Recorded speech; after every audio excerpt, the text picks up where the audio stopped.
Welcome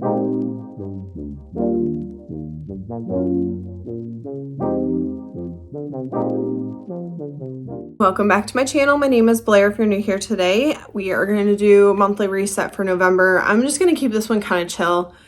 I feel like I'm getting a little bored with these, so I'll probably finish out the year, but I'm going to have to change this up next year because I'm just not, I almost dread filming them because I feel like it's so repetitive.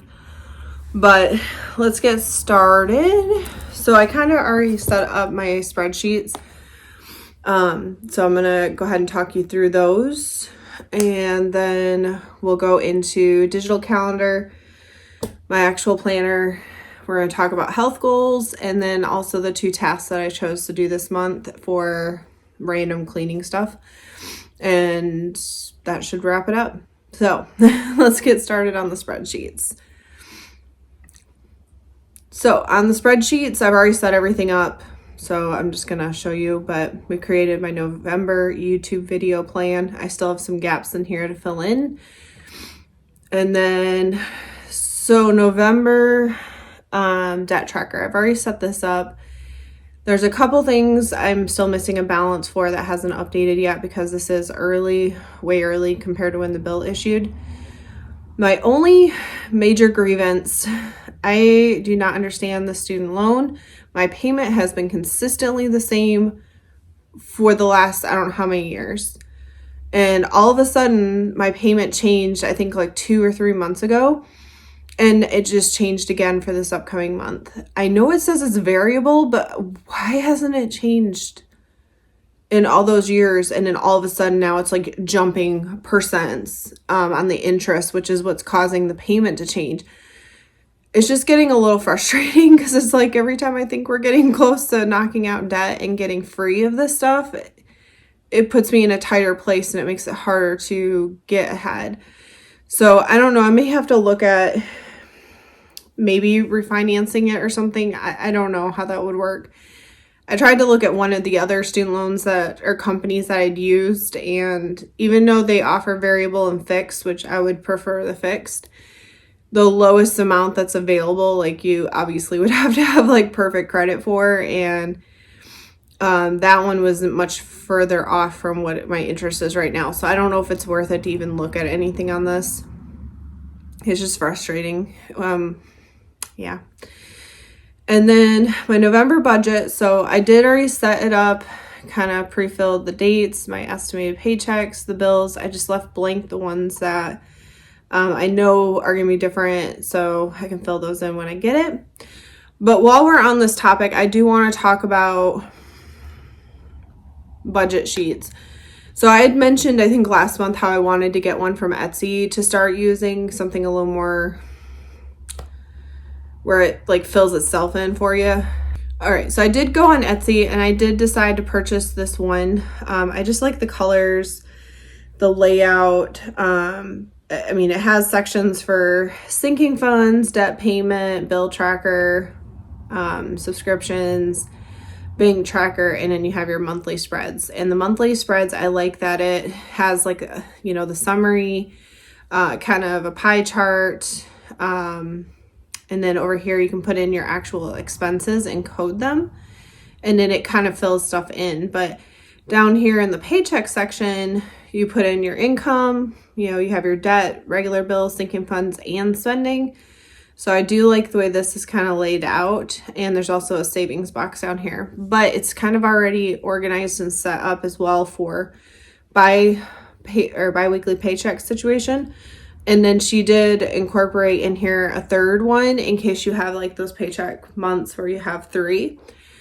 So I have been using this a little bit. I don't want to start showing you it yet because I'm still trying to figure out how to use it properly. So I'll probably continue to use this on the side for the remainder of November and December. And in January, we'll switch to this formatting full time because I should have a better grasp on it. So just wanted to show that to you. I will put in the description box the link to this Etsy shop because it really was quite affordable for everything you got. The only thing I didn't get in there that I really wish I had was like something to show net worth, but I can calculate that on my own. It's not that big of a deal. And then the last thing to kind of touch on real quick would be digital calendar. So I already kind of went in here, pre-filled my dates. As always, my bills are in here, transfer money. And then I did put in like PTO because we have Friendsgiving coming up, so I did include that in here. And then I just put in holiday pay because these days should be and not coming out of my PTO bank. So we'll see how that goes. But this is the month of December. Kind of pre-filled it out for the most part. I think that's everything on the computer. So I'm gonna go ahead and stop this. And then let's switch gears to the planner. So I kind of, like I said, went ahead into November. I've already pre-filled out most of my bills, predominantly because this last paycheck in October was to pay beginning of the month bills, so I needed to highlight some stuff. And then I just wrote in like the typical due dates, but some of these things I don't actually have, like the amounts for them, but I'll just give you a quick overview of it. So I always put in my paydays, any big things coming up. So in this case, it would be Friendsgiving, and then I put priorities. So like I have annual enrollment I need to complete, and then of course Friendsgiving. So this is my planner. Like I said, I don't really plan out the weeks because I do those at the end, like on Sundays for each week, as I kind of know what's going on. So that is the planner. And then let's talk about health goals. So I don't want to say I've been slacking. Adjusting to my new schedule has been interesting. The 9-hour days are a lot harder than I thought, and I don't feel like I have a lot of time on those days. But I have been, for the most part, pretty consistent with my working out. I pretty much have only been sticking with the Love Sweat Fitness, or LSF, daily moves, which she does 3 daily moves, and you go through it like 3 times. It's about a 10-minute thing. I have been trying to stick with doing that first thing in the morning before work, which has helped because I'm doing something, but it's not taking up like my nighttime hours, which I feel are limited. So I'm going to try to stick with that, continue to be consistent. My goal is at least 4 days a week consistently for at least, let's say 3 weeks. If I can do it for 3 weeks, then I want to start incorporating back in some more cardio with the treadmill, like 2 days a week, maybe for 20 to 30 minutes. I kind of backed off of that a little bit because I didn't know where to find the time to do it. Like I said, it's kind of hard. I'm working on it. The short day is fantastic. Like I love getting off early and enjoying a whole afternoon, but the 9-hour days have been real difficult. So we're working on it.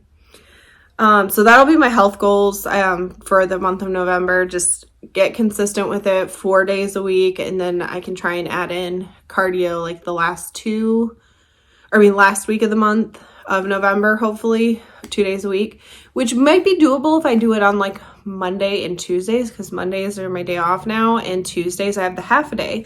So maybe I can get that cardio in then and just focus on the 2 other days later in the week of just strength stuff. So we'll work on that. And then the last thing is going to be my tasks. So honestly, I only got around to 2 tasks this month. One was to go ahead and clean the ceiling fans. Now that the temperature has changed, and obviously I had to turn the fans off because it was getting too warm in here, I went ahead and had to clean them. They were so dusty. But that's probably the only time I ever notice it, right? Is when I turn them off from the summer months, and I realize once I stop moving that they're dirty. And then I usually try to dust them one more time again in the spring before I turn them on for the summer months, because it just sits still. And they're not normally as bad in the spring because they're not running. And in my second task, I have the bookshelf in the office that I just have been kind of like putting all the books on that I've been reading and buying. However, I'm running out of space and I am not buying another bookshelf. So I started thinking about it, and I was like, it makes the most amount of sense to just kind of go through the books I do have on that shelf. If there's anything that I won't read again, I might as well donate it or sell it. And that will free up some space before we head into 2023 when I buy more books again, because I like to, most of the time I try to buy the books I'm going to read. Occasionally I'll get them from the library just if I need to save money. But I like to try and buy them, so if I really do enjoy them, I can reread them. Because there's some books that I've gotten from the library like 3 and 4 times, and I really do want to purchase them because I do love reading them. But there's also some books on that shelf from years ago when I was younger that I have read every couple of years, like every other summer or something. And one of them was like from a garage sale, and I think I spent like 10 cents on it when I was like in high school, maybe even middle school.